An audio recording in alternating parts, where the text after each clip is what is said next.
Live from WRAL News Headquarters in Raleigh, your number one source for local news. WRAL News, coverage you can count on.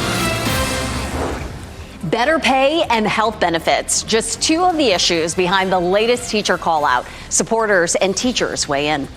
And deadly consequences. The man charged with killing a Wake County teacher struck a deal last summer that kept him out of jail. We're pressing to find out why the Durham DA entered that agreement.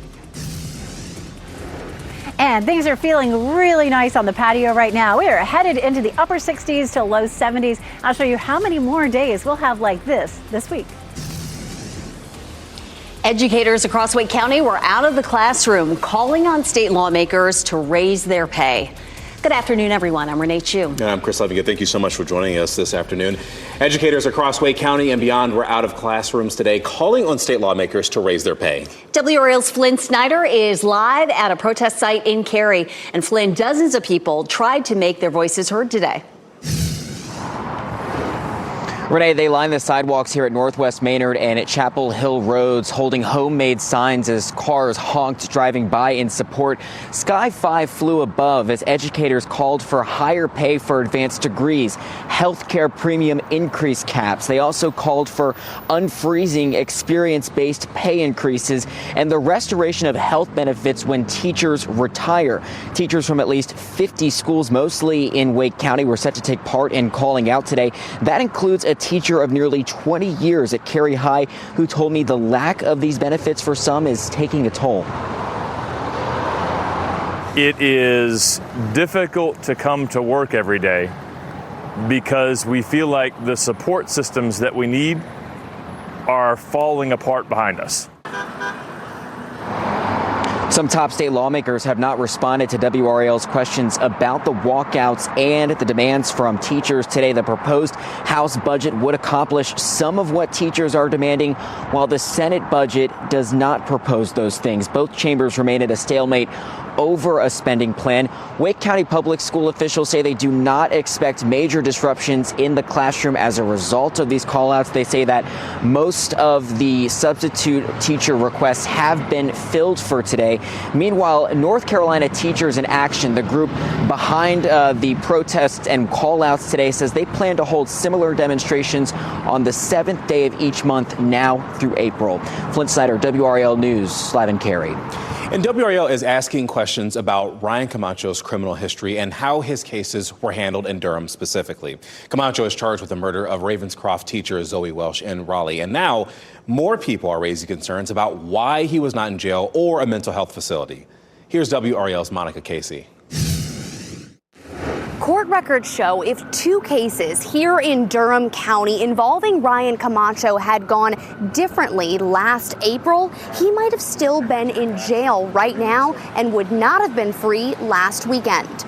4 felony charges related to 2 breaking and entering cases in April of 2025 were pled down to just 1 misdemeanor, and Camacho served a couple of months instead of the years felony convictions would have required. I emailed Durham District Attorney Satana DeBerry on Tuesday, asking if her office has any comment on why the plea deal was offered to Camacho.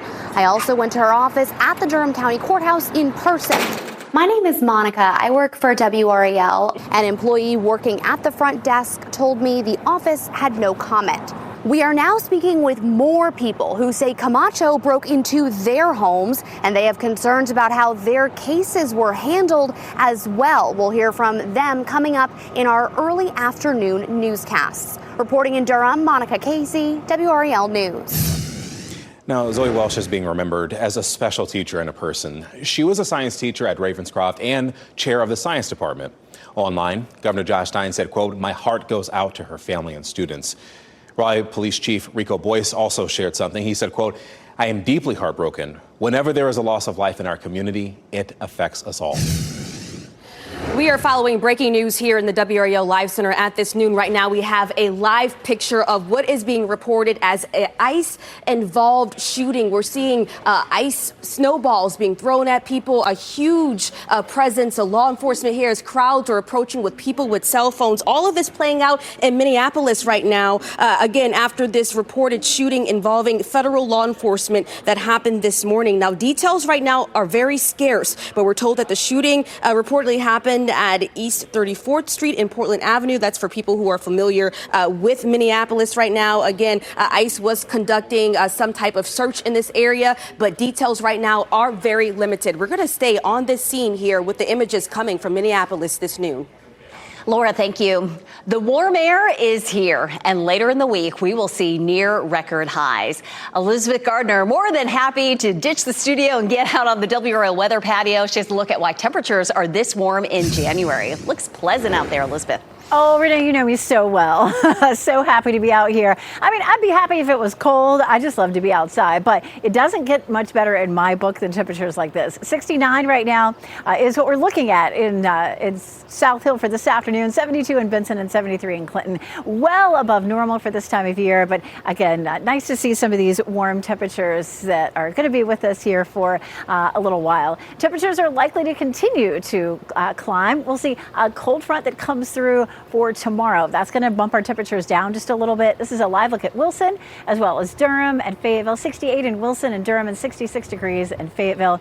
A little bit breezy out here. Winds are gusting at about 20 to 25 miles per hour up near the Virginia line. It's a little breezy out here on the patio as well, but that wind is pushing in the warmth and a little bit of moisture too, enough that we may have some patchy fog again tomorrow morning like we're seeing right now. But that southwesterly wind is going to help to push the warmth up to bring our temperatures into the low 70s this afternoon under mostly sunny to partly cloudy skies. Now, this does not stop over the next several days. The next thing that's going to bring us the cold temperatures is a front that comes through on Saturday with some rain. We'll talk about the timeline and how much we could see coming up.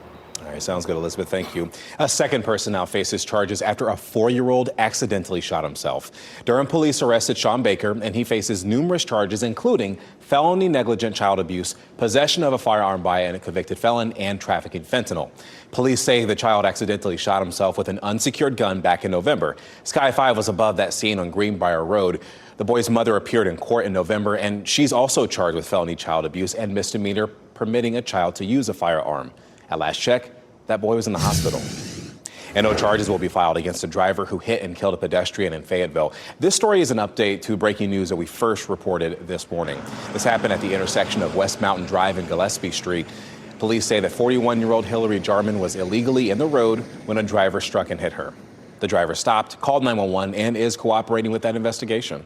The U.S. has seized 2 oil tankers linked to Venezuela.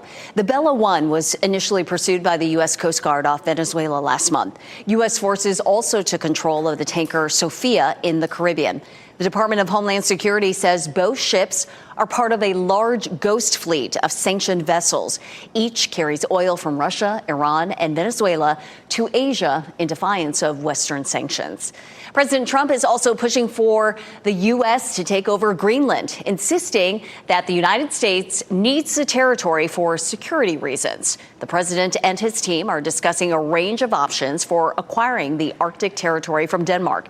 And they say that using the military is always an option. Yesterday, Denmark and 6 other NATO allies delivered a strongly worded response to the president's comments, writing, "Greenland belongs to its people."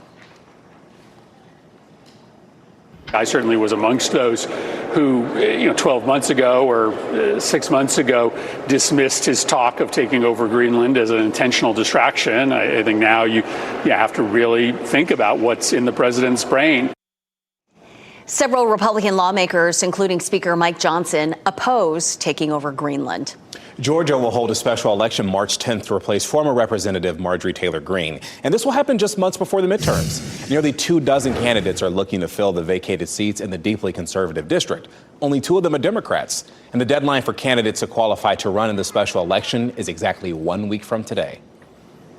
Every state has a slow down, move over law, but a recent study from the American Automobile Association Foundation for Traffic Safety found that many drivers do not understand what the laws require. When studying real-world video of roadside incidents, research found that 64% of vehicles either slowed down or moved over. 36% did not change their driving behavior. AAA is advocating for similar guidelines to make them clearer, more consistent, and easier to follow. Next at noon, tire blowout aftermath. See more of the moment after this happened to a plane in Atlanta and hear from passengers aboard on what they experienced. Spacewalks pending. What we know so far about the 2 International Space Station missions happening this week and next. And AI image concerns. How Elon Musk is responding to the creation of inappropriate images of children being made with his Grok AI. Coming up next, sea storms moving in with WRAL's exclusive Dual Doppler 5000, sponsored by the WRAL Weather app.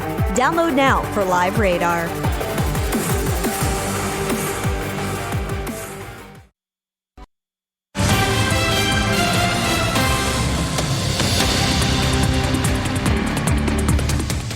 I'm Laura Levine here in the WRAL Live Center, staying on top of that breaking news out of Minneapolis, giving you a live look at the scene where there's been a reported shooting where there was an immigration crackdown underway, where federal agents and an officer was involved in this. Right now, you can see crowds of people surrounding the area. We see bystanders holding cell phones, capturing moments in real time right now, as well as that yellow police tape blocking some parts of the road here. It looks like there was also a crash that happened in this area. Details are very limited right now, but again, authorities confirming there was a reported shooting in this area in Minneapolis where they were conducting a major crackdown. Just yesterday, the Department of Homeland Security announced that 2,000 agents and officers will be heading to Minneapolis for exactly what you're seeing right now, this immigration crackdown that was underway. So as soon as we get more details about what exactly happened here, who was injured and who shot who, we will update you here in the Live Center. Laura, thank you. Passengers are talking about their less than smooth arrival to the U.S. after several tires blew out after landing. This was the scene at Hartsfield-Jackson Atlanta International Airport moments after the incident. The plane had just arrived from Peru when it happened. Video shows fire crews and mechanics on the runway inspecting and stabilizing the damaged landing gear. Passengers were understandably startled. We were landing fine, and then it's like it sounded like or felt like the wheels had popped, and then it was like a shaky thing. The door of the bathroom fell off. Hear it pop, and you hear the rumble. I mean, what's going through your mind? That is this plane even going to be able to stop? Because you could hear we were going fast, and you couldn't the plane wasn't stopping. So eventually stopped. It was like until it finally stopped. What an experience. Passengers got off the plane safely and boarded a waiting bus that took them to the terminal. There were no reports of serious injuries. Now the FAA is investigating the cause. Well, this month, NASA astronauts will conduct 2 spacewalks outside the International Space Station. And the first one is set to happen tomorrow and the second one next week. Colonel Scott explains why these missions are so important. The first spacewalks of the new year are taking place this month. The walks are also called extravehicular activity, or EVA, where astronauts perform tasks outside the International Space Station. The station's design requires humans living on board to maintain, operate, and upgrade it. So these commercial crew missions that come up, as we talked about with that, are very important to the mission. 2 astronauts will work on the 2A power channel, prepping the ISS for rollout solar arrays, which hold the solar panels in place. Once installed, the arrays will boost power to the ISS. We continue to celebrate, as we go here, the International Space Station's 25 years of continuous human presence. We're advancing scientific knowledge and demonstrating new technologies that enable us to prepare for human exploration of the moon as we prepare for Mars. The astronauts will also swab outside the ISS to test for microbes at 5 different locations near the airlock door. On the second spacewalk, astronauts will be replacing a camera, installing new navigational aids, relocating jumpers, and changing out a flexible hose that is part of the facility's thermal system. We train in the neutral buoyancy facility where there is this big giant pool that has the mock-up of the space station. The crew members will suit up, get into the pool, and practice the activities that we're going to do. And both spacewalks are expected to last about 6 hours' time. Parts of Hawaii were under a winter storm warning this week, but it's not like it was snowing on the beach. Meteorologist Chris Michaels shows us why snow in parts of the Aloha State is actually fairly common. We posted about this earlier in the week, the snow that would fall in Hawaii, and this is a picture of the Mauna Kea Observatory there from just yesterday. Keep in mind, however, these are some pretty tall mountain peaks. They did have a winter storm warning early in the week around Mauna Kea and Mauna Loa, where they saw about 5 to 10 inches of snow and ice included. Now, the thing about these mountains, these volcanoes, is they are very tall. They peak more than 13,000 feet above sea level, so they actually do get their fair share of blizzards, ice, and snow. It's just something that you wouldn't associate with Hawaii. And especially this time of year, they get this weather feature that's called a Kona low, meaning it's a seasonal storm that you see on the leeward side of mountains. Kona means leeward. It's usually your dry side of a mountain range. Instead, this time around, the moisture rises up the mountains and it allows snow to form. Back here in the continental U.S., you can see the bulk of the snow that's fallen over the Sierra Nevada, the Rockies, the Cascades, and areas all to our north. We, however, have not seen that much. So we're talking about why the U.S. snowpack looks like that and some of the recent snow trends in North Carolina. That's right now on WRAL.com if you search the homepage for Ask the Meteorologist. Chris, thank you. So if it's not going to snow the first week of January, we might as well have temperatures in the 70s and make it nice and sunny, right, Elizabeth? Let's just bring on the warm weather. Absolutely. Snow or 70s, that's my January wish. And, you know, we don't get much of either one of those, but it's the time that we're definitely dealing with the warmer temperatures. This is a look at the gardens behind me. There are actually people out here enjoying this pretty weather. I imagine that we'll see that over the next couple of days, too, as our weather just continues to be so pretty. It is 68 degrees right now, a little bit on the breezy side. That southwesterly wind, though, is what's helping to bump up our temperatures. The wind coming out of the southwest pushes in the warmth from the south of us, and we'll climb all the way up to 71 degrees later on this afternoon. As I talked about a bit earlier, our winds are a little gusty too. We're seeing winds gusting about 20 to 25 miles per hour, and we'll see that on and off today. This version of Futurecast takes us up to around 18, but we're already seeing more like 20 to 25. So expect that to continue until sunset, and then the winds will begin to drop off a little bit. Our current temperatures looking like this. It's already 70 in Fuquay Marina and 71 in Clayton right now, 68 in Durham and Morrisville, 66 in Knightdale and Rollsville. So it feels really good out here, and it's a lot warmer than it was this time yesterday from the Triangle area northward, anywhere from around 5 to 10 degrees, almost 15 degrees warmer at RDU. But the temperatures are pretty similar in Fayetteville and Clinton. It was fairly warm there this time yesterday. High pressure building in behind us. We do have a cold front that's going to swing through overnight tonight. That's going to drop our temperatures only about 5 or 6 degrees for tomorrow. And we're not going to see any rain or really even any clouds with this. And then we get into a southerly flow behind that that's really going to warm things up. So enjoy this afternoon and even this evening. If you're going to be walking the dog, you know, even right after work, our temperatures will be in the low to mid 60s. And if you're a late night dog walker right before you go to bed, temperatures will likely be in the low 50s. So still feeling pretty comfortable. This is a huge warm air mass. It's affecting the bulk of the country, but it is finite. It's not going to last forever. It does swing through here and out of here by Sunday. So this is a look at the comfortable temperatures. We'll see 71 today, 65 Thursday, and then 72 Friday and 74 on Saturday. Those temperatures will be closer to records. We won't quite hit it today. 71 for today's high, 75 the record, 74 in Fayetteville, and 80 is the record. For Friday and Saturday, though, we're close to it. We could come close to tying it Friday, just a degree difference. Same thing Saturday, but Sunday, that 61 that we see will actually be probably our temperature at midnight and all day long. The temperatures will be falling. We take a look at the cold front. It comes through late Saturday night, early Sunday morning. It's not going to bring us a whole lot of rain. I'll talk about how much we'll see, but how much we need if we'd like to get out of this drought coming up. Elizabeth, thank you. Reaction in Venezuela. How are the people of Venezuela reacting to the arrest of President Nicolas Maduro? You may have seen some photos and videos on social media that are completely fake. Today on WRAL News at 4, our fact-checking team reviews some of those images. Yeah, verification is important. Plus, flu cases on the rise. They are up in our state. And health leaders are stressing the importance of vaccines, which is why tonight at 5, their message to you this season and how you can keep you and your family safe. We're also talking about saving big in the new year, the best deals you can expect after the holiday shopping rush. And the future is now. Whether it's home tech, pet tech, or intriguing concepts, it's all on display at this year's Consumer Electronics Show.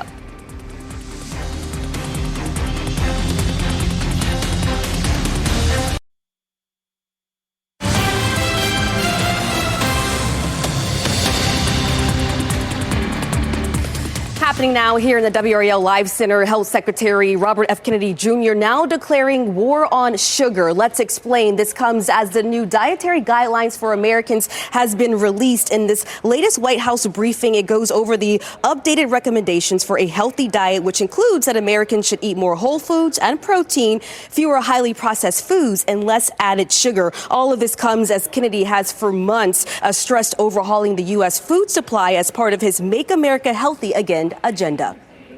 Discussion about pushing out that pre-manufactured food. All right, thank you, Laura. January is usually a quieter month for sales, but there are still a few smart ways to save if you know where to look. 5 on your side's Ashley Rowe breaks down the best deals that you can expect this month.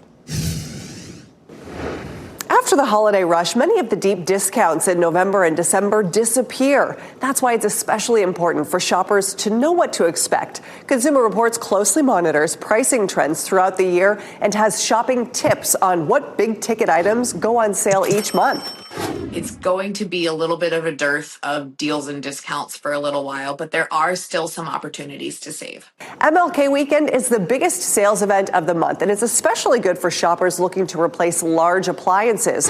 CR says that includes washers, dryers, dishwashers, and refrigerators. And if you're shopping for a refrigerator, CR has found that top freezers are more reliable than other types of refrigerators, including that coveted French door style. MLK Weekend is also a great time to snag a deal on a mattress, with major brands offering meaningful discounts along with other items to help you sleep better. There will be a lot of bedding sales, so sheets and pillows and duvets, anything you'll need to enhance your bedroom. CR says the best pillows stabilize your neck and align it with the rest of your body. The right bedding is also key. Look for sheets in breathable fabrics like 100% cotton or linen. CR says to be on the lookout for retailers and fitness brands that may offer special promotions, not just on products themselves, but subscriptions and memberships as well.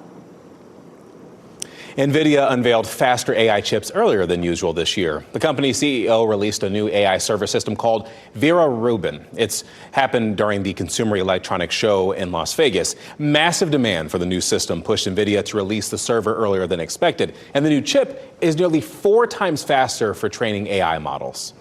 Motorola unveils its first folding smartphone that opens like a book. The Razr Fold has a 6-inch display that unfolds to reveal an 8-inch inner screen, and that's slightly larger than competing devices. The Razr Fold will also include Kira, a new AI assistant that will be offered across all Motorola products. Motorola has not yet revealed a price or launch date for this.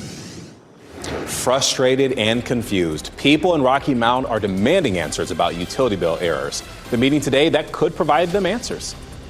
Image abuse. Grok AI deepfakes are undressing women, children alike. The latest target, the mother of one of Elon Musk's children. The demand to stop this abuse. And here's a look at the winning lottery numbers.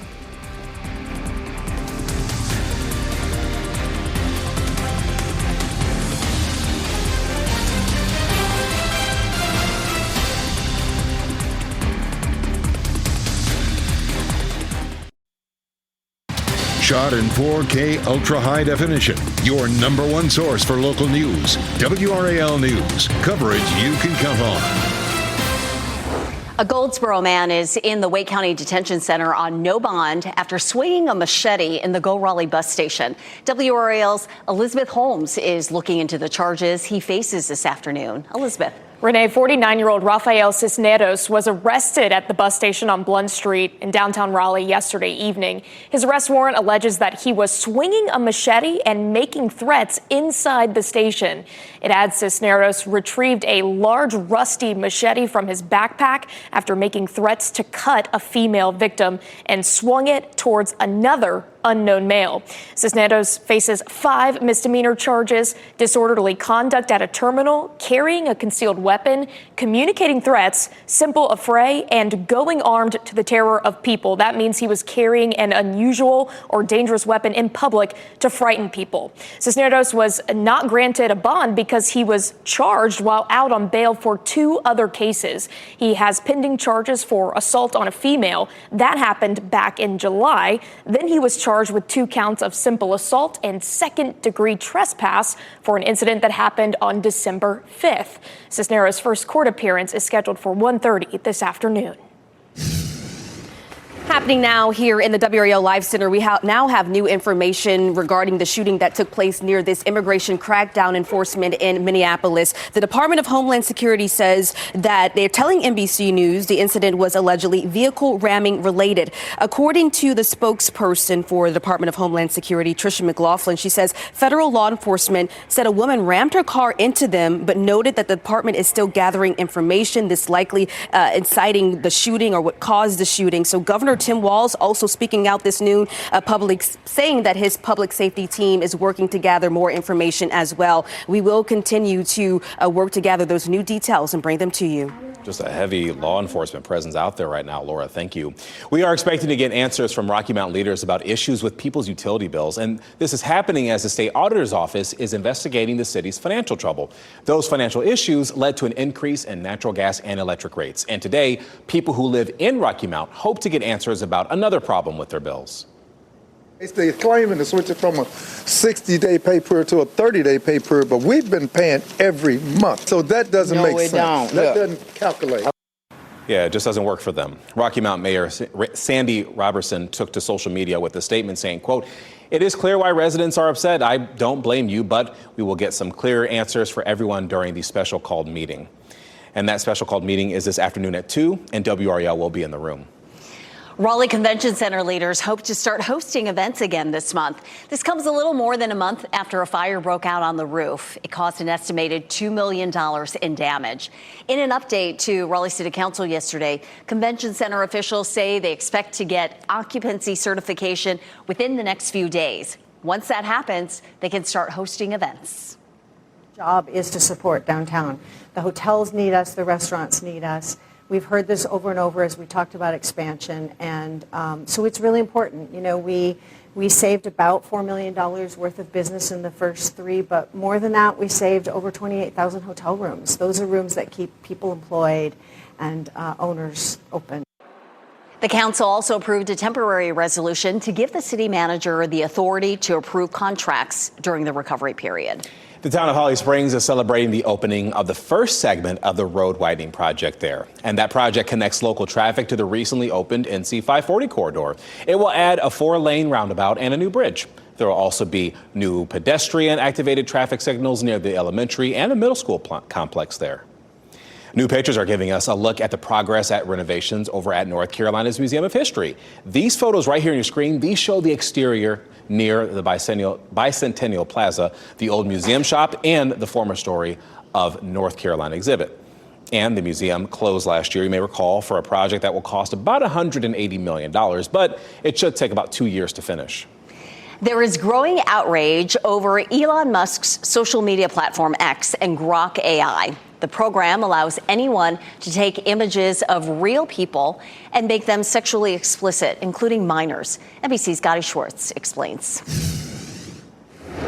Grok, the AI tool from Elon Musk's company X, is under fire. The app, which has an image editing feature, is now being used to create non-consensual and sexualized deepfake images of women and children. Grok was producing at least a dozen inappropriate images every minute. People were commanding the chatbot to take people's clothes off, basically. An uptick in those pictures after Grok enhanced its image generation abilities with a new model last month. I was disgusted. Content creator Ashley St. Clair, who has a child with Musk, says she's seen countless explicit images of herself, which she says were generated by the chatbot and shared across the platform. She's asked Grok to stop sharing the images. There should be consequences because this is a much larger issue that's outside of me. One analysis found more than 50% of images generated by Grok between December 25th and January 1st were non-consensual sexual images, primarily targeting women. And 2% of them depicting a person who appeared to be 18 or younger. With Grok Imagine, you can turn any of your pictures into videos. An NBC News review found even though many of the inappropriate images were taken down, Grok continues to produce sexualized images of non-consenting parties. Musk did not respond to NBC's request for comment, but posted on X that anyone using Grok to make illegal content will suffer the same consequences as if they uploaded illegal content. Though Musk also using Grok to make a deepfake version of himself wearing a bikini, calling the app's creation perfect. Gotti Schwartz, NBC News. Talking tech, a glimpse into some of the coolest innovations designed to make life easier. And Bear Buddies, when the newest additions to National Zoo will make their public debut. Our team is working to bring you exclusive stories for coverage you'll find only on WRAL. Go to WRAL.com and search only.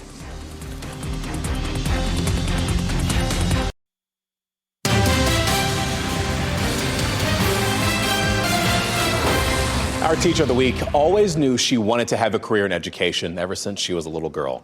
WRAL's Ken Smith is at Northwake College and Career Academy to prize this well-deserving teacher. If I'm acquainted with something, then I'm familiar with it. Monica Perdomo's story of becoming a teacher reads like a novel that's about passion, resilience, and dedication. Flitting? What was the sentence for it? After earning a college scholarship to become a teacher, she chose English as her focus because of her love of reading. It's a lifelong skill that helps no matter what the kids choose to do in life, they have to read. So I think this is the most effective subject area, and that's what I've been doing. In your opinion, is this a long article, short article, mid? Perdomo says every time she walks into her classroom and has the opportunity to share the joys of English literature with her students or discuss a book they've recently read, it gives her hope. It's about navigating information and connecting with it and learning to interpret it and have a voice about it. So when they are engaged in actually reading, when you can get high schoolers to read, that's the best feeling. Her passion for English lit is matched only by her background in dance. As a former dance instructor, movement is like words in motion she shares with her students. Last year when we did the Hispanic Heritage Fair, I was actually the instructor teaching the whole school how to dance bachata. So dance is a part of it. Just those interpersonal skills, which I think our kids need, and then reading, it all comes together. Ms. Perdomo, you are WRAL's Teacher of the Week. Give her a big round of applause. Congratulations. Thank you. And hey, if you'd like to nominate a teacher, you can go to WRAL.com and enter Teacher of the Week in the search box. Congrats to her. New gadgets, mind-blowing tech, and even more lifelike robots. This is all on display at the Consumer Electronics Show. After the break, we'll take you to Las Vegas for a look at how new technology could make daily life a little easier. Plus, record-breaking snowfall. Just days into the new year, parts of Alaska are buried in snow. Severe weather prompts dramatic rescues, airport delays, and treacherous road conditions. Today at kidseducationalcenter.com. Have you ever felt leg pain, restlessness, cramps, tingling, swelling, numbness, itchiness, or coldness? If you've ever experienced the warning signs of bad circulation, or you sit or stand every day for long periods of time, then you need the new, clinically proven Legzercise Pro. the natural circulation booster that uses continuous automatic leg movement to soothe pain and promote healthy circulation the natural drug-free way. Stagnant blood circulates out of your legs and back up to your heart. Legzercise Pro moves your feet back and forth along its concave track, creating constant movement and flex at both the knee and ankle joints. The perfect combination to naturally stimulate healthy circulation. It's like having a physical therapist right in your own home. Soothe pain and calm restless legs. Reduce swelling in your legs, ankles, and feet.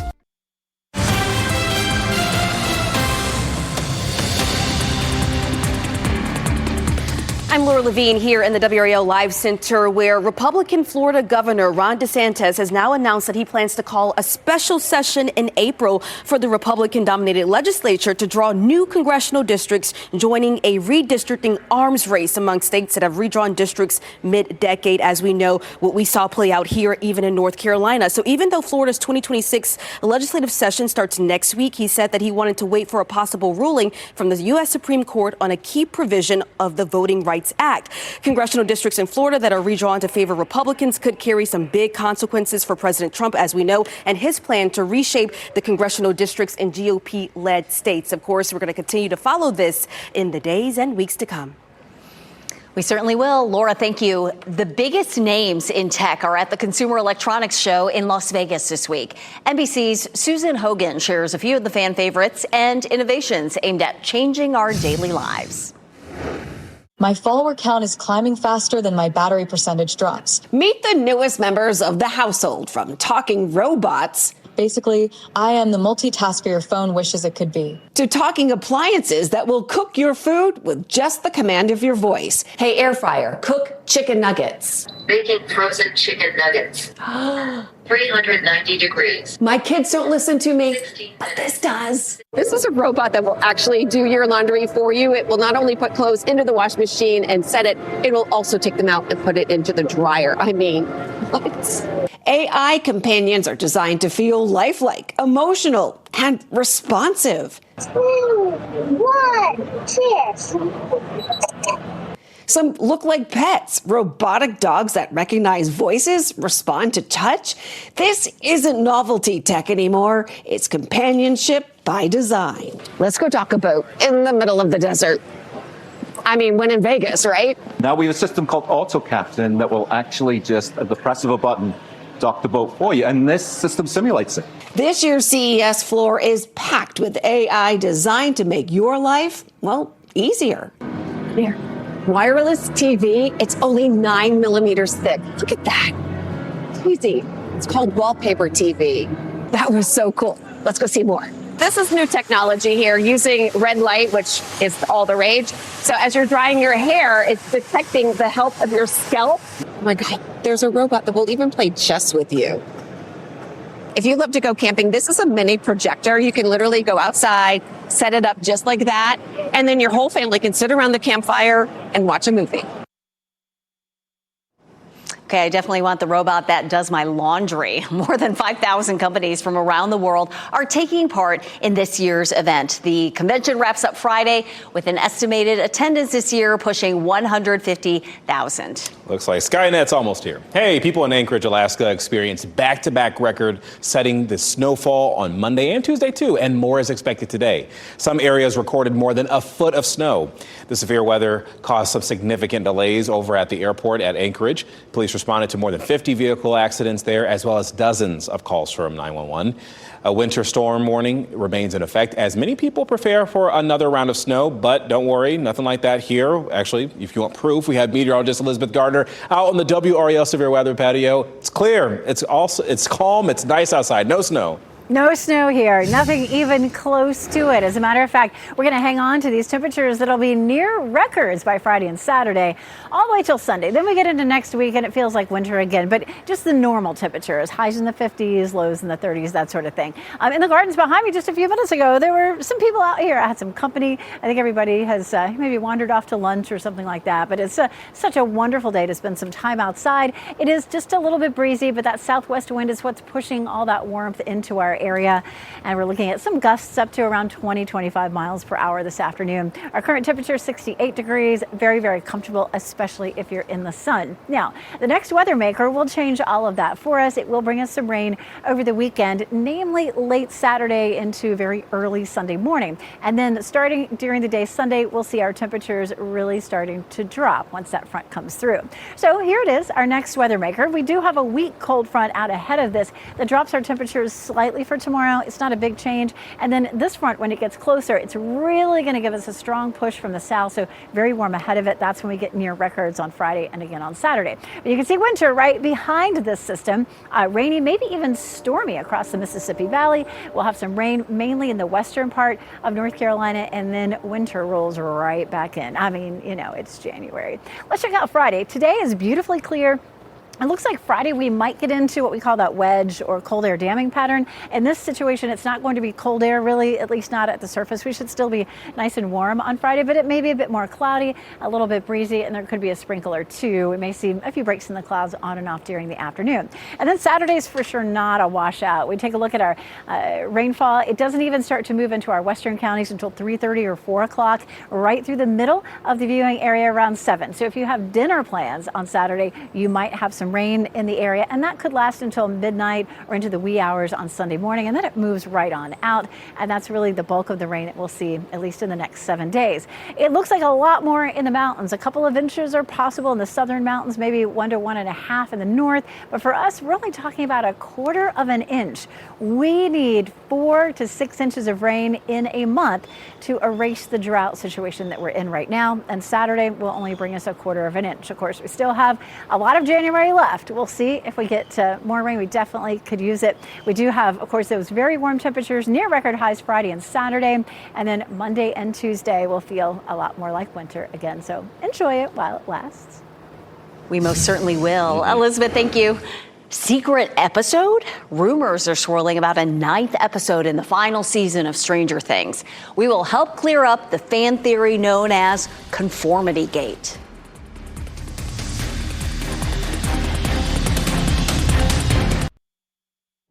As we wrap things up, here's a look at a few of the headlines we're following today. Educators from across Wake County took part in several protests this morning.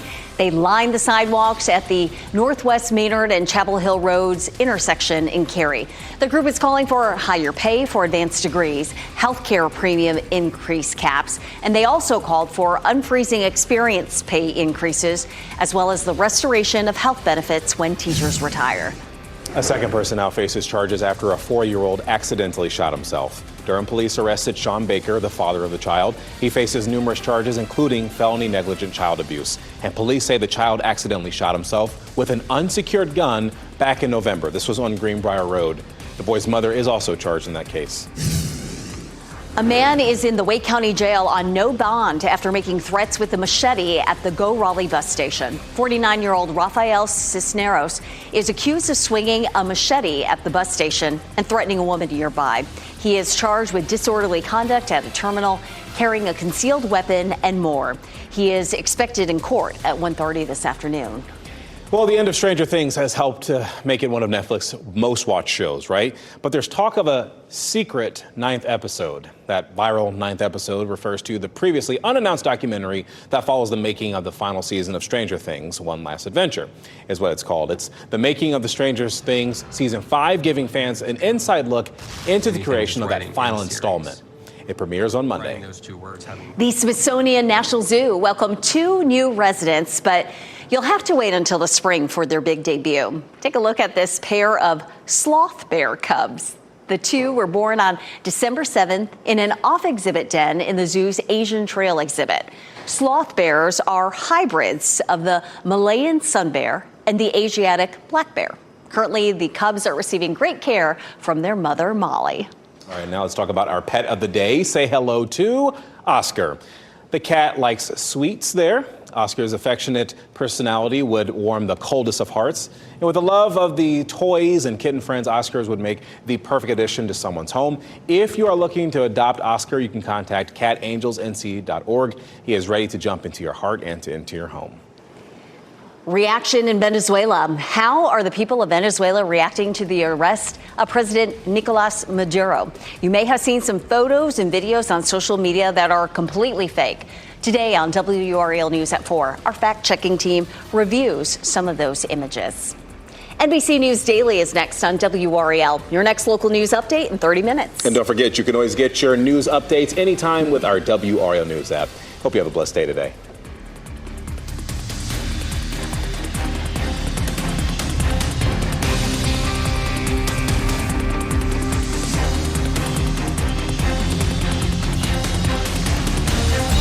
Keep watching WRAL News over the air Channel 34 and Spectrum Channel 1257.